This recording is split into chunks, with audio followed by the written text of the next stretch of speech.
Hello students, हम कर रहे हैं बिजनेस इकोनॉमिक्स।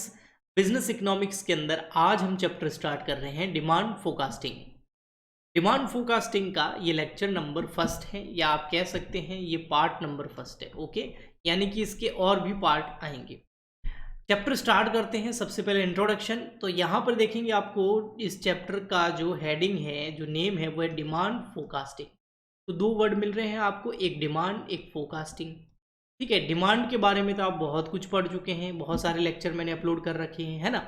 फिर भी अगर सिंपली समझे तो किसी भी प्रोडक्ट की मार्केट के अंदर कितनी डिमांड है, यानी कि कितने लोग बाय करने के लिए उसको तैयार हैं, तो वो डिमांड होती है। ठीक है, और फोरकास्टिंग मतलब एक तरह का एस्टिमेशन, फ्यूचर के बारे में अनुमान,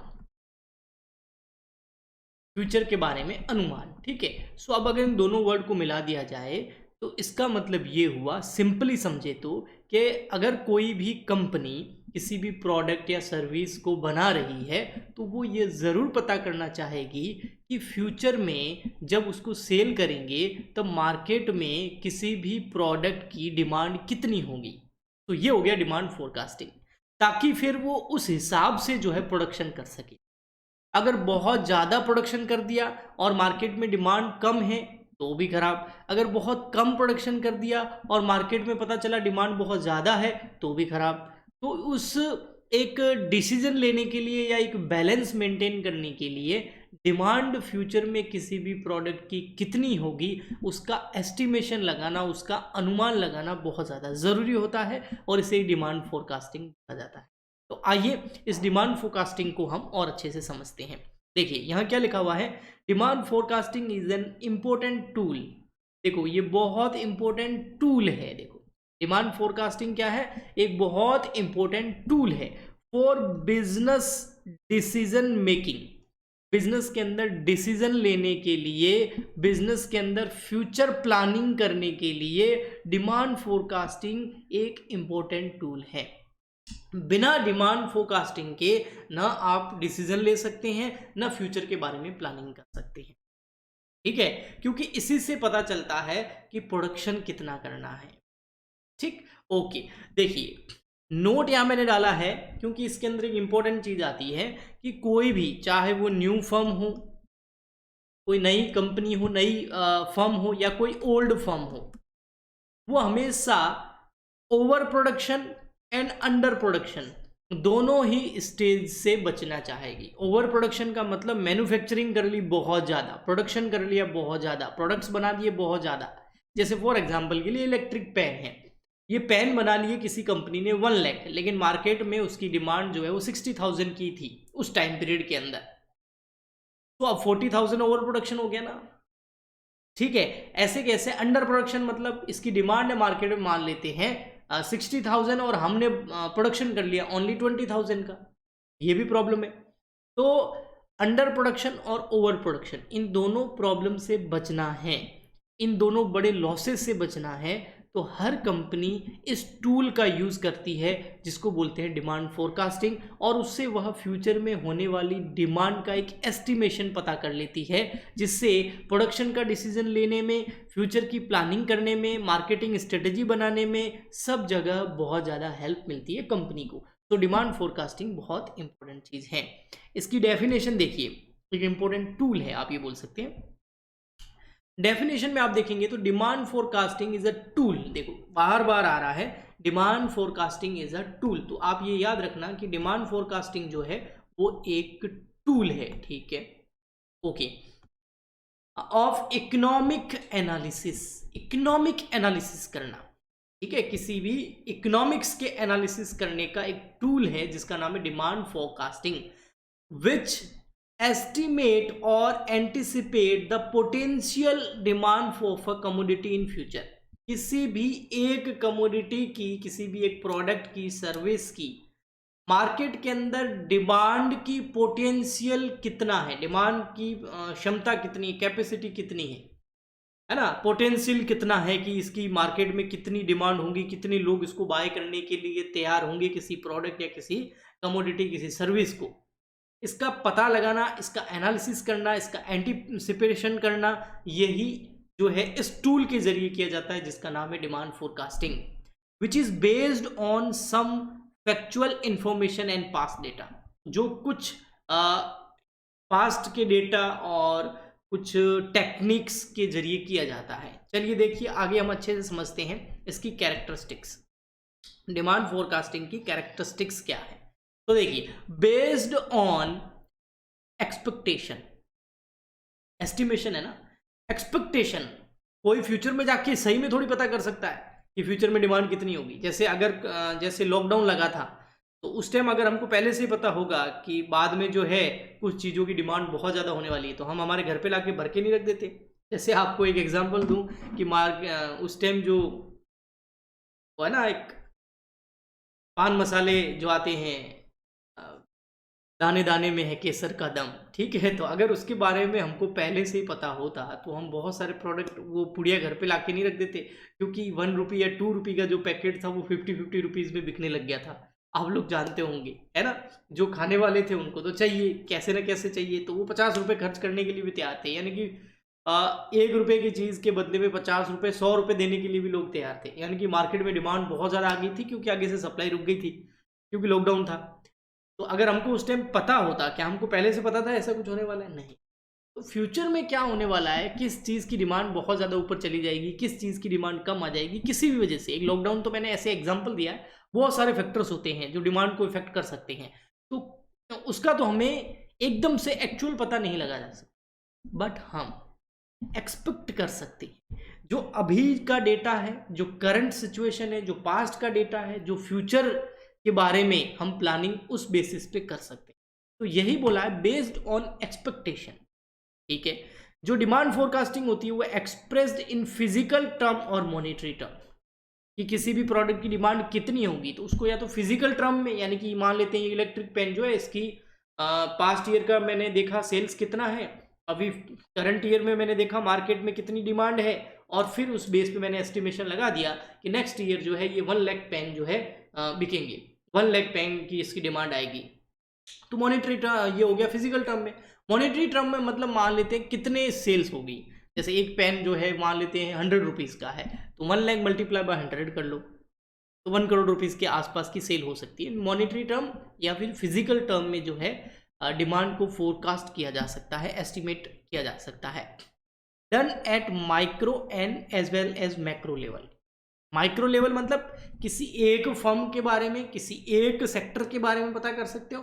मैक्रो लेवल मतलब ओवरऑल नेशनल लेवल पे भी पता कर सकते हो, है ना। जैसे या तो किसी एक फर्म, एक इंडिविजुअल या एक यूनिट की स्टडी करना वो माइक्रो के अंदर आता है, और ओवरऑल इकोनॉमी की स्टडी करना वो मैक्रो लेवल पे आता है। तो दोनों लेवल पे आप डिमांड फोरकास्ट कर सकते हो। फिर है based on past achievements. Demand जो होती है वो पूरी की पूरी बेस करती है पास्ट अचीवमेंट में, कि लास्ट में हमने क्या क्या अचीव किया।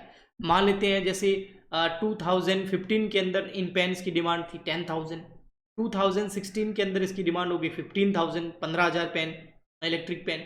फिर आगे बढ़े 17 में तो उसकी डिमांड हो गई 25,000।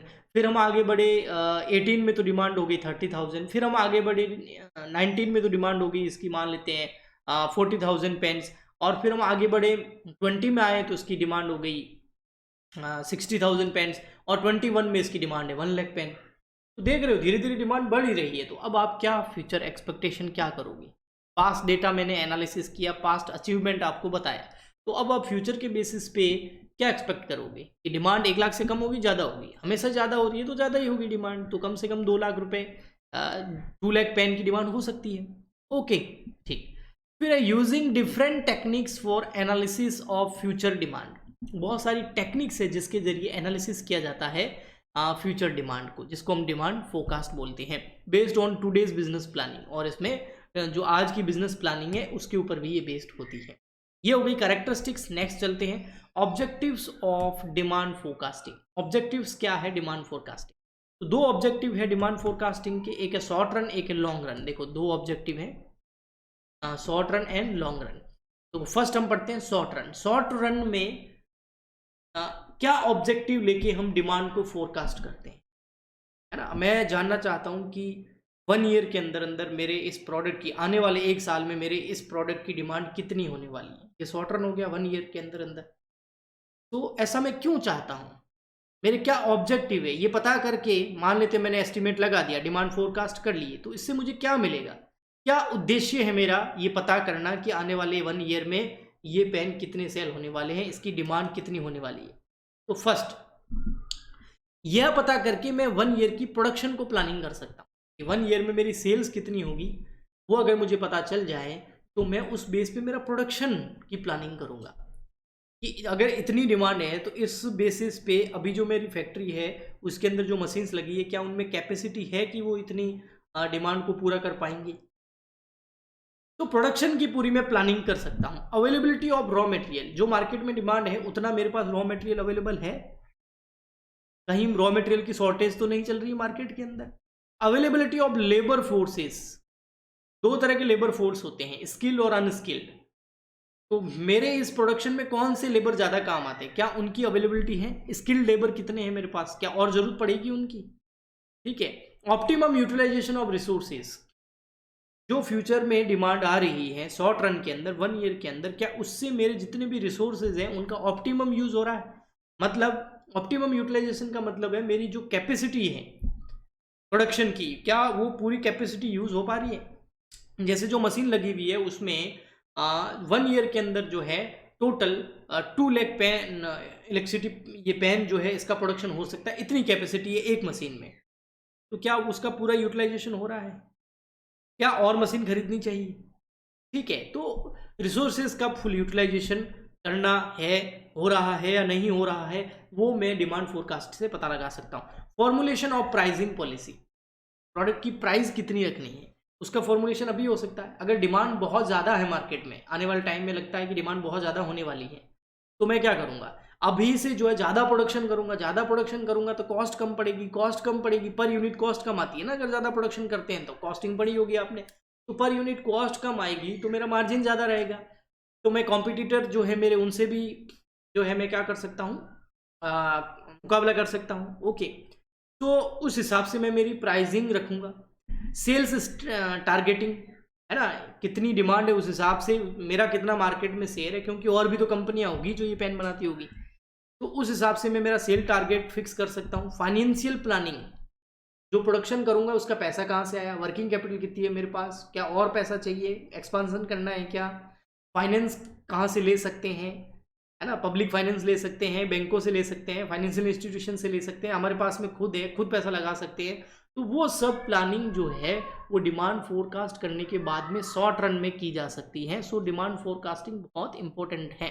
तो ये ऑब्जेक्टिव है शॉर्ट रन में 7, जिसके लिए डिमांड को फोरकास्ट किया जाता है। बात करें लॉन्ग रन, लॉन्ग रन मतलब आने वाले 5 ईयर में इस चीज़ की डिमांड कितनी रहने वाली है। आपको क्या लगता है, इलेक्ट्रिक पेन की बहुत ज़्यादा होने वाली है, सिंपल सी बात है। पूरा का पूरा एजुकेशन, पूरी चीज़ें जो है आजकल ऑनलाइन आ रही है। ठीक है।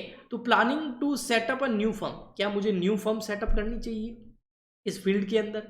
अगर डिमांड बहुत ज़्यादा है तो मैं इस बारे में सोच सकता हूँ अभी से, तभी तो होगा न्यू सेटअप। जैसे जियो आई कंपनी, तो उन्होंने पहले डिमांड फोरकास्ट किया होगा ना, उसके बाद में जो है प्लानिंग करी होगी सेटअप की, जियो के सारे कनेक्शन वगैरह लगाने की। क्या ऐसा थोड़ी है कि आज सोचा और कल सब हो गया। तो पूरा वो सेटअप जो करना है उसका प्लानिंग करना पड़ता है। Long run input planning, long run यानी कि 5-10 साल की बात मैं करूं तो उसमें जो इनपुट का मतलब यहाँ होता है जो रॉ मटेरियल हो गया, जो लेबर हो गया, है ना, जिनसे प्रोडक्ट कोई भी चीज़ बनती है ना, तो वो इनपुट होते हैं। तो उन लॉन्ग रन में वो इनपुट मेरे को कहाँ से अवेलेबल होंगी, उसकी क्या प्लानिंग है।